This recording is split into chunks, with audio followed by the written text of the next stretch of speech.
Hello, hello, hello from Global Woman, and I'm here with Tara Kangarlou, a very well-known journalist, award-winning. She used to work for CNN, Al Jazeera, NBC. Now, very, very popular with this book, Heartbeat of Iran. Originally from Iran, but you have traveled the world. Now you live between London and US. Yes. And I'm meeting you right now here in your flat in Kensington. How does it feel for you to come back with this book and now traveling the world with a tour and talking about your mission and the new purpose that you have found also, not just as a journalist, but with your charitable work? Thank you, Mirela. It's so wonderful to be here with you and have this conversation. As you mentioned, I'm a journalist, I'm a reporter. I actually started my career doing investigative journalism when I was in my early 20s. I was still in grad school, studying journalism. But as you said, my roots come from Iran. I was born and raised in Iran, and I always saw the need for authentic, in-depth, and accurate storytelling, and that's really why I wanted to pursue journalism. And so, as a result, I've had the privilege to travel the world, and I have to say that journalism and the craft is quite humbling.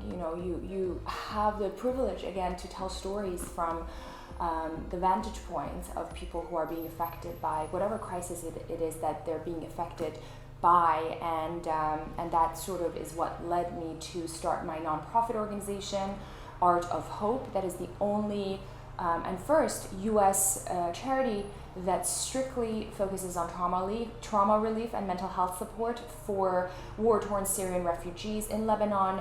We operate there. As you know, Lebanon has the highest number of refugees per capita in the world, and so we are looking forward to use our voice and platform and advocacy on mental health, hopefully beyond that. Yes.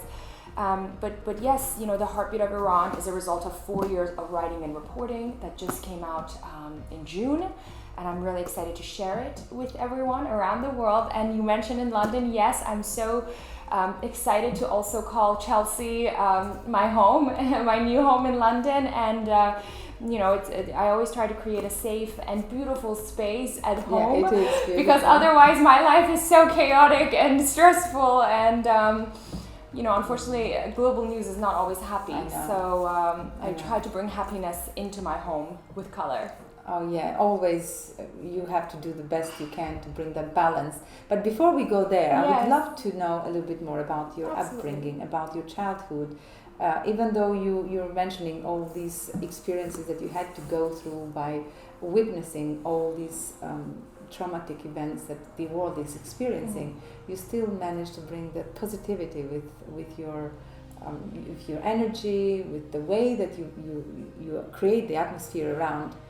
But in the same time, I believe that something has driven you to become that journalist. Instead of choosing an easy journalism, you chose to go in the field, to meet these people in real. So what inspired you, and is there anything connected with your childhood? Or tell us a little bit more about your beginnings. Thank you for that question. I had a very loving childhood.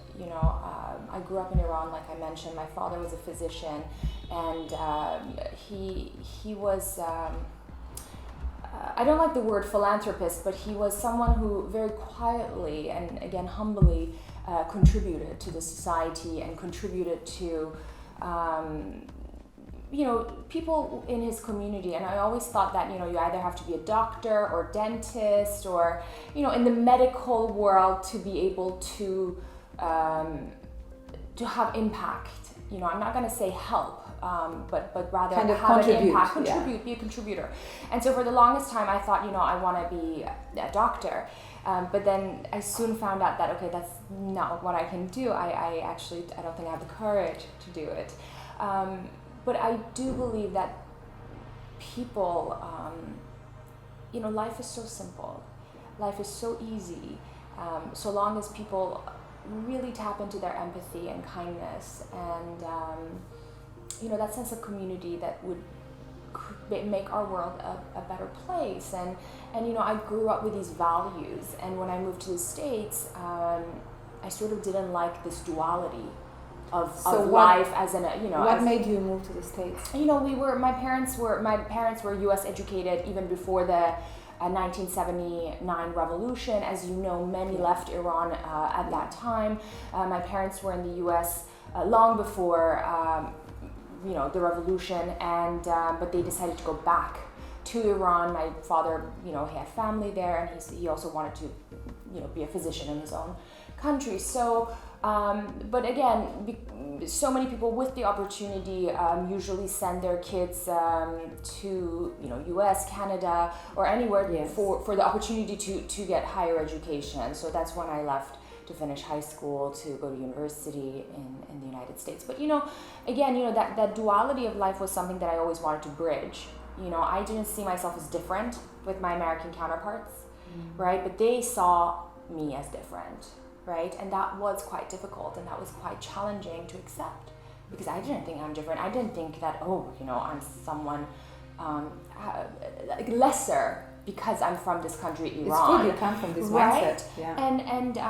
And so I was from an early on faced with this notion of constantly justifying the country of your birth, justifying Iran through a humanized lens, that we're not all wearing a burqa, or we're not living in the desert or riding camels, or not everybody in the country is terrorists.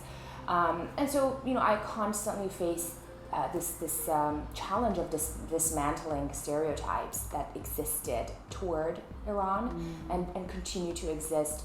And so again, I think all of that contributed to me wanting to be a storyteller, and therefore a journalist, and really tackle issues that are So you're saying important. Being from Iran, somehow it didn't help you, but in the other side, it challenged you to prove that there is no limit what people can do, and there is no boundary.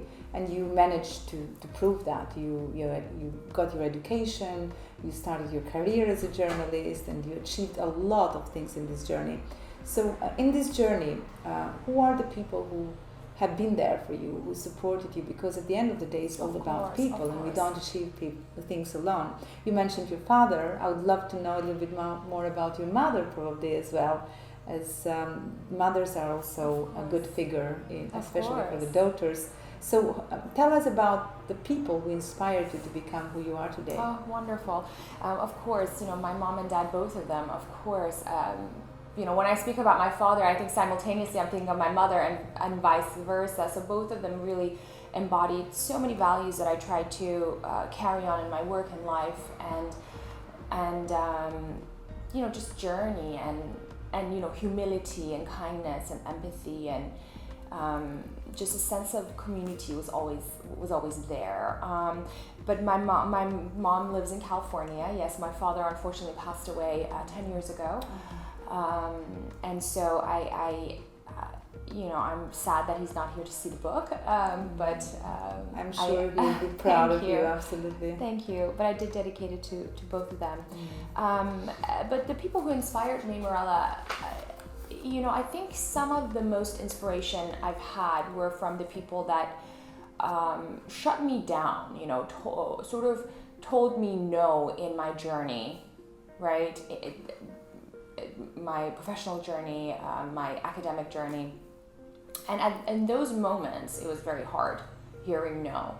Hearing, you can't do this, or you can't do that, or no, it's not going to work, or essentially stifling you in whatever way they did. And the media business is incredibly toxic. It's incredibly challenging. It's incredibly competitive. So you can just imagine, an Iranian American wanting to break it in the American, news network world, which I did. But it was not easy, right? And there was no one like me, in a sense that, there were no other Iranian young women, or at least those who are open about it and vocal about it and would take you under their wing. And so I really had a hard time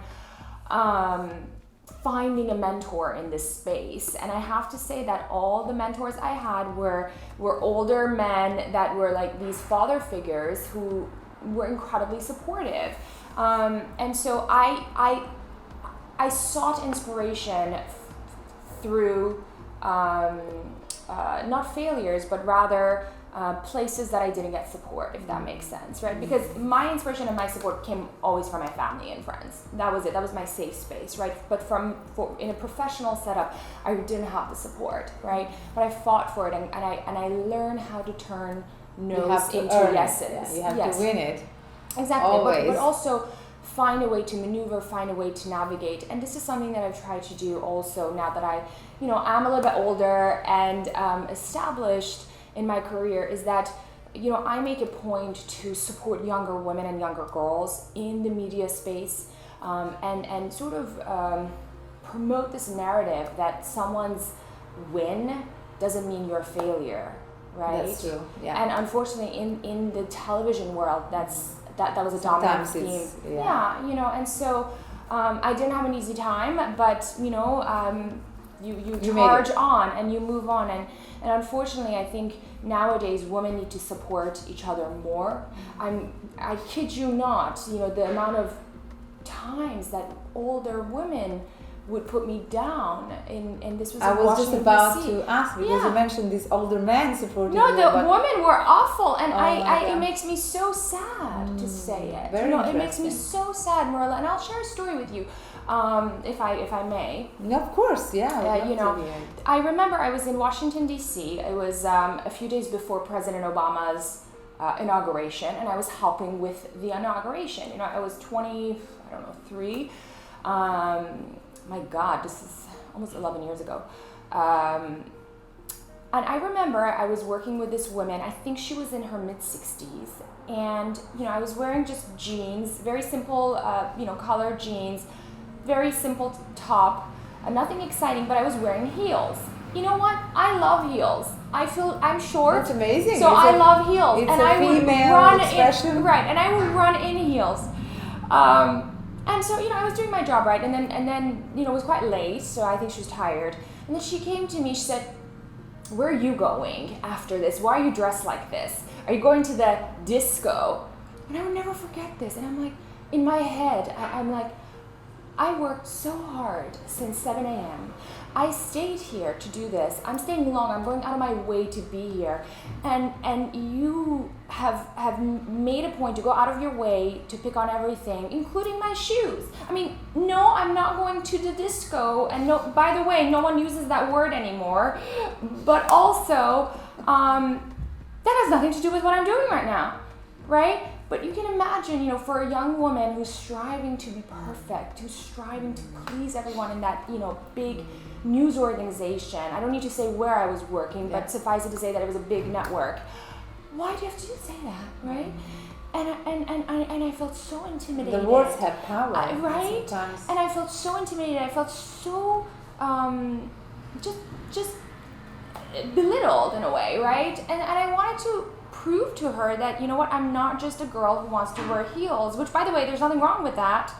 I told her, I said, and then she asked, she said, "Where'd you go to school, by the way?" I said, I actually have a master's degree in journalism from USC, which is, top 2 journalism school in the US, with Columbia.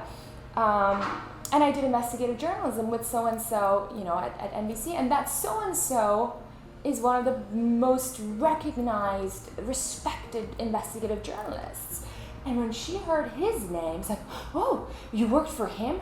I used to do his research when I was young." And I was like, "Really? Well." So girls with high heels can do a great job yes, too. and win awards and never run around. judge somebody just from the high heels. Exactly. And you know what? And that's why, number one, I try to promote the values that of staying true to yourself. Don't ever change how you look. Don't ever change, the way you dress just because someone else feels it's threatening, right? And also, stay true to what makes you happy, right? If I wear color, if I add flowers all over my house, is because otherwise everything I cover or write about or do is so depressing and sad and anxiety inducing. There are always little elements that you can add in your life.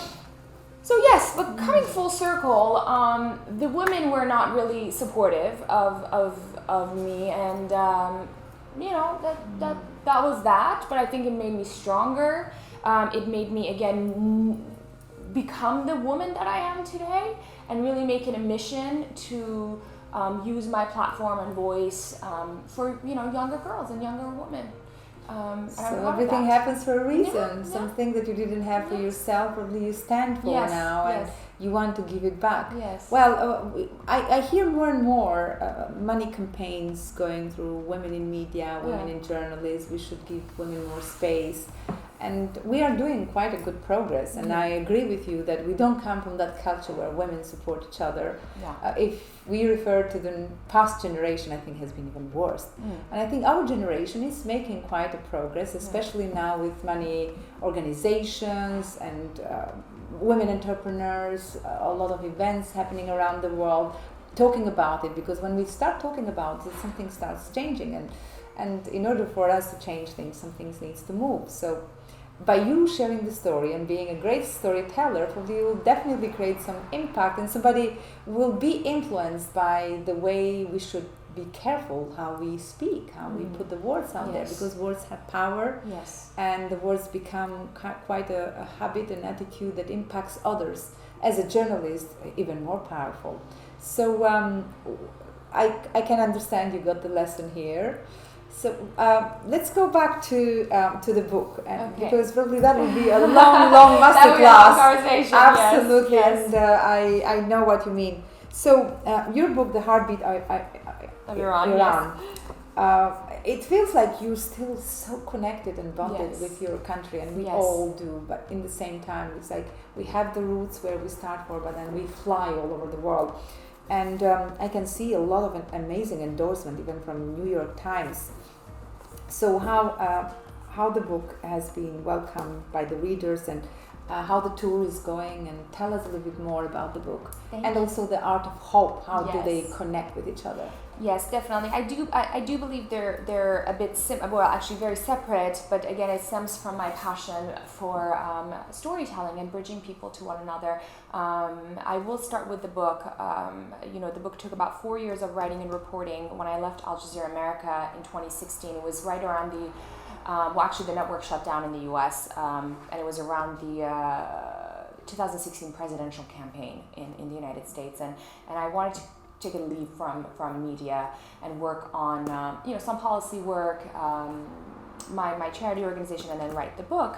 And so yes, you mentioned I'm very connected to Iran in a sense that that's where I get my energy, and that's where I'm rooted, and my roots come from Iran, and as a journalist, again, you're a storyteller, and for me, storytelling is a way to bridge cultures, bridge barriers, close divides, and really connect people and communities that may otherwise not see each other with one another, and give them that opportunity to meet. And so, again, tapping into my own story and immigrant journey, I wanted to show everyday, ordinary Iranians inside the country right now to my American and Western audience. Because again, the only narrative on Iran is either the nuclear talks, or angry clerics who people can't even pronounce their names, or the awful 1979 hostage crisis, right? And if we go to the bookstore and we look for books on Iran, we're either gonna find books on, again, the nuclear talks, some policy stuff, a few memoirs, and some of them actually are so beautiful. Colleagues and friends who I've known written them, or very thick, heavy history books, right? So there's really not that much out there that allows Americans and Westerners to connect with the ordinary people of this country. And I always say that, Iran is a country of 80 million human beings, not 80 million nuclear heads. Mm-hmm. And if you don't have that understanding, you're naturally harboring fear, right? And so I focused on everyday stories of Iranians from different walks of life, different backgrounds. This book is a collection of 24 stories of ordinary and some extraordinary Iranians. And through their stories, I unpack the many issues and nuances and complexities and challenges and isms that exist in this society. whether it's, introducing you to the LGBTQ community in Iran, or, introducing you to the first female race car driver in the country and the challenges that she endured, or tapping into the impact of sanctions on Iran, or things that people never thought about it outside Iran. Right, or only see through a prism of news. Only see it through a prism of sound bites. So the book really takes you into the heart of Iran through the stories of its people, shows you the culture, art, music, socio-economic, political challenges, introduces you to the diverse ethnic and religious breadth that exists in Iran. And so again, like I say, it's Iran within Iran within Iran, and I'm grateful. Yes, New York Times, Politico, London School of Economics. I mean, it has gotten a lot of good reviews, and I'm really excited about that. And the best review I read was from a reader. I don't know where she lives, but she said, I wish the book was longer. That's the only problem with this book. Oh, it should be a part 2 then.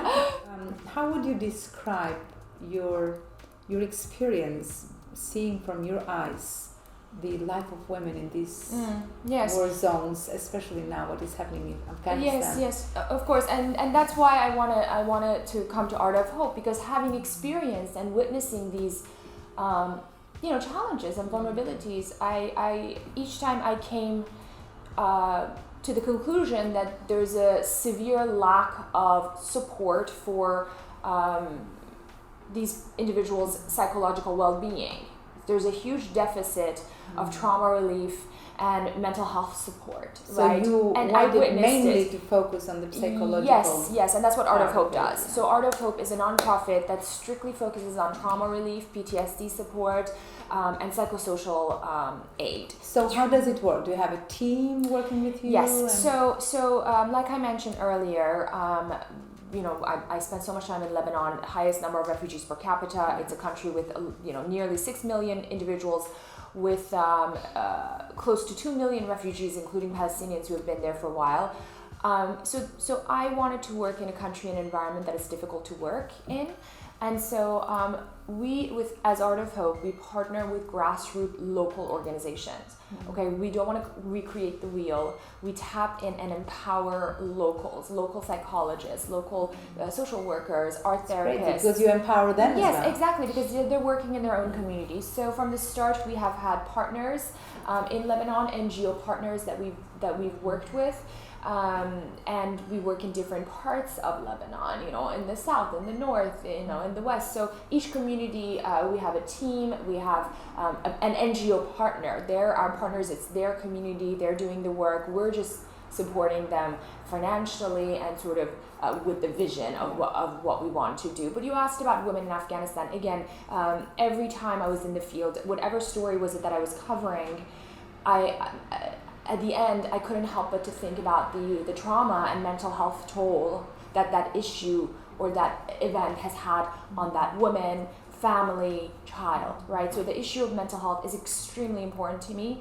I've used my platform and voice to really advocate for mental health and trauma relief, especially for children of war. And Mirela, again, in Europe especially, there's so much anti-refugee sentiment, and quite frankly, that's unacceptable anywhere in the world. We're seeing the awful, terrible treatment of Haitian refugees in America right now. I mean, we've seen videos coming out just this past 2 days. So fundamentally, I say, as someone who covered it closely, and I was born during the Iran-Iraq war, by the way. So had I not been born into the family, into the city that I was, I could have, very well been a refugee. So I always say that there is no difference between you and me and a refugee. The only difference is that we were lucky to be born in a different country at a different time, right?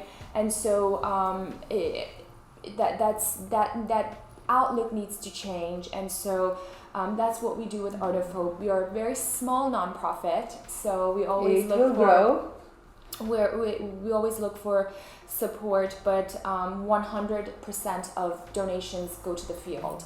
We all do it pro bono because we care about mental health, we care about refugees, especially war-torn children. That's powerful. And in the other side, you have another part of your reality. You have your life, traveling, you got engaged, you're planning to get married. I would love to know a little bit about that as well. I'm very private, so probably you're one of the few. I know you are private, but let's make some pieces of it public, yes. Because we want to know also the other side of your life. Yes. Like I said, I keep my private life private just because I think it's that safe space that I go to, if that makes sense. Yeah, because you're always putting yourself at risk. Or out there, Mirela, as a journalist, it's not about me. Yeah. I actually get very intimidated and shy when people want to interview me or they say nice stuff about me. Well, it should be this side sometime as well. No, but I actually get a little bit... because you're used just to ask questions. Yes, and it's not about me. The story is not about me. Even in the book, I'm not in there. Yes, but still, people want to know a little bit about you. Yes, so, who is Tara? Who is this amazing woman who is writing a book, who is running a campaign, who cares for other people? Still, like... No, I understand. Yes, I am getting engaged. Well, I am engaged. I'm getting married. Yes.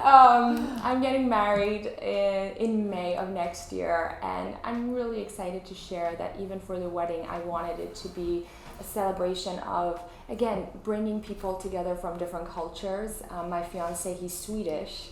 So you can imagine your Persian culture, great combination. American with Scandinavian. It's like a global. It's like exactly. It's a mini UNGA. It's a mini General Assembly. And so I'm also taking that opportunity for the wedding to tell stories. Tell stories of my culture. Sort of depict this image of the Silk Road. Journey from the east to west, and really amplify the beauty of the West, but also the East, and how much more we have in common with one another. Because Mirela, I always say, if people in the world, no matter where they're from, if they only understand that they have so much more in common than their differences, our world would be a better place. But yes, Joel and I, my fiance's name is Joel, we do travel a lot. So I'm grateful for that. We really, really take time to have adventures with one another, and that's really where I take my own self-care and time to kind of decompress. How did you meet? We met in New York. At an event.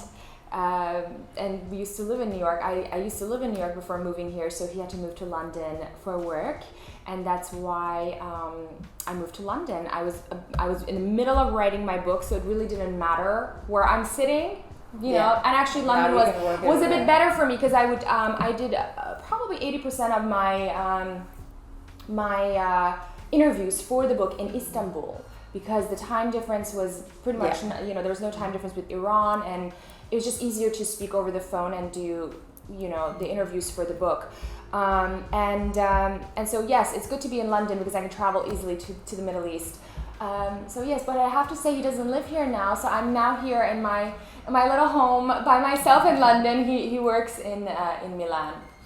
Brexit. Who would have thought Brexit would affect my life? I only thought I'm going to talk about it on the news, but that's a reality. Here we are. It affected me.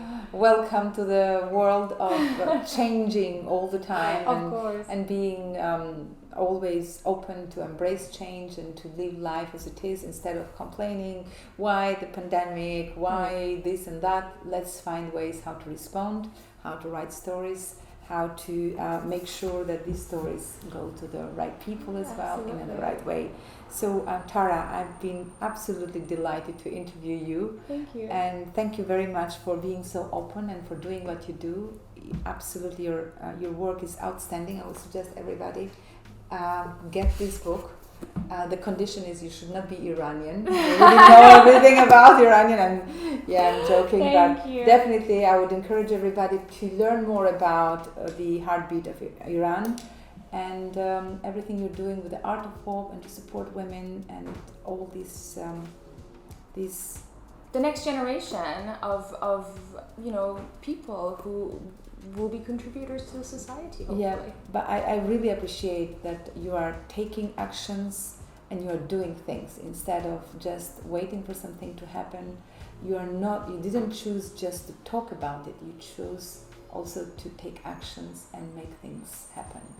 Thank you. Thank you very much. I wish you great success with the book and the Art of Hope and everything you do. Thank you. And it has been a great pleasure to interview you for the magazine, and see you soon.